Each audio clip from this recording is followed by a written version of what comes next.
কোন প্রাণী কথা বলেছে বলে কোরআনে উল্লেখ করা হয়েছে?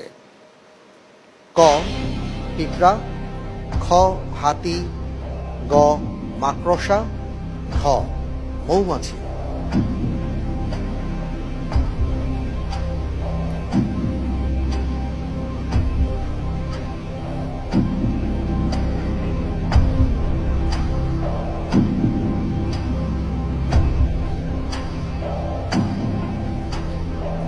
আলহামদুলিল্লাহ, এটার উত্তর হবে ক পিঁপড়া।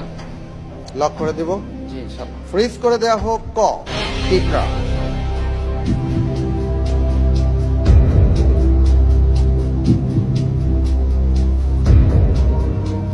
আপনি যে উত্তরটি দিয়েছেন যে পিঁপড়া কথা বলেছে বলে কোরআনে উল্লেখ করা হয়েছে, আপনি যে উত্তরটি দিয়েছেন আপনার উত্তরটি সঠিক হয়েছে। আলহামদুলিল্লাহ।